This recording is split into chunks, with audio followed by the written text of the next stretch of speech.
O Lar Adventista, capítulo 12. Compatibilidade. Adaptados um ao outro. Não há em muitas famílias aquela polidez cristã, aquela verdadeira cortesia, deferência e respeito mútuo que deveriam preparar os membros para se casarem e constituírem, por sua vez, famílias felizes. Em lugar da paciência, bondade, terna cortesia e da simpatia e amor cristãos, há palavras ásperas, ideias em conflito e um espírito crítico e ditatorial. Frequentemente dá-se o caso que pessoas antes do casamento tenham pouca oportunidade de se familiarizarem com os hábitos e disposições uma da outra, e quanto ao que se refere à vida diária, são virtualmente estranhas quando, no altar, unem os seus interesses. Muitos acham demasiado tarde que não se adaptam um ao outro, e a desgraça por toda a vida é o resultado de sua união. Frequentes vezes a esposa e os filhos sofrem pela indolência e incapacidade ou pelos hábitos viciosos do marido e pai. O mundo está cheio de miséria e pecado em consequência de maus casamentos. Em muitos casos, leva apenas alguns meses para o marido e a mulher reconhecerem que suas disposições não poderão nunca unir-se, e o resultado é que prevalece no lar a discórdia, quando ali só deveriam existir o amor e a harmonia celeste. Por meio de dissensões sobre assuntos triviais, cultiva-se um espírito de amargura. Francos desacordos e brigas trazem inexprimível miséria para o lar e separam os que deveriam achar-se unidos nos laços de amor. Assim, milhares se têm sacrificado, alma e corpo, por meio de casamentos imprudentes, tendo enveredado pelo caminho da perdição.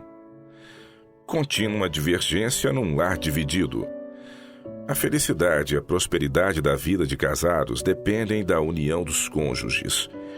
Como pode a mente carnal se harmonizar com o espírito semelhante ao de Cristo?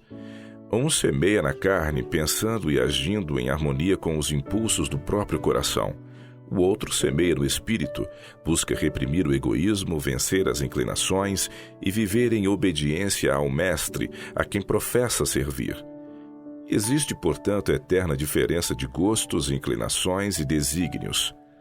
A menos que o crente, mediante sua firme adesão aos princípios, conquiste o impenitente, há de, como é o mais comum, ficar desanimado e vender seus princípios religiosos pela desvaliosa companhia de um ente que não tem ligação com o céu. Casamentos arruinados pela incompatibilidade.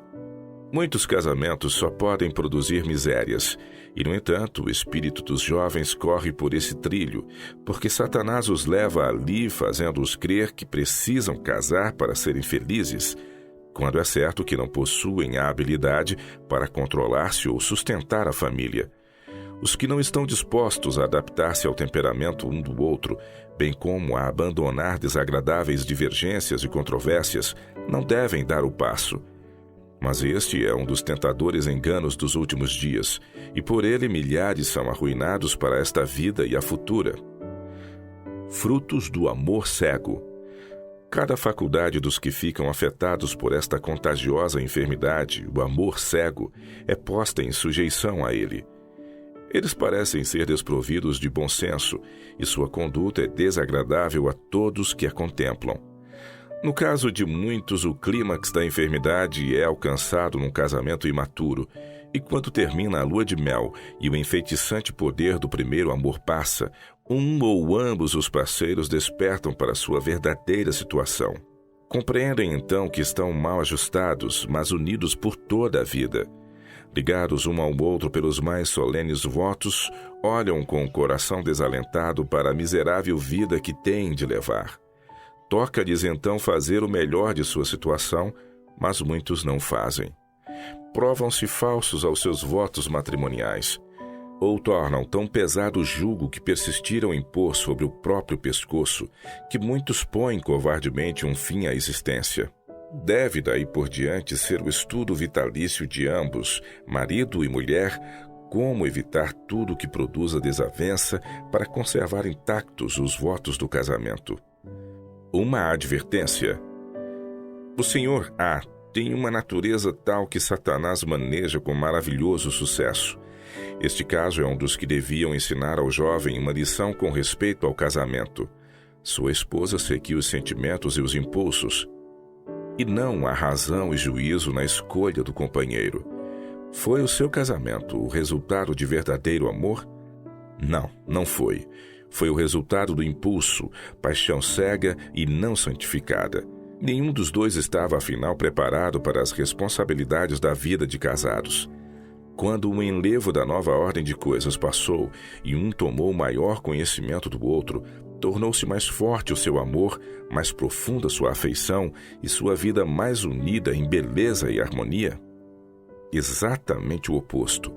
Os piores traços do caráter intensificaram com o exercício, e em vez de sua vida de casado ser de felicidade, tem sido de crescente perturbação. Durante anos tenho recebido cartas de diferentes pessoas que contraíram casamento infeliz, e as revoltantes histórias que me apresentaram são suficientes para oprimir o coração. Não é coisa fácil decidir que conselho possa ser dado a esses infelizes, ou como sua dura sorte possa ser aliviada, mas sua triste experiência deveria servir de advertência aos outros.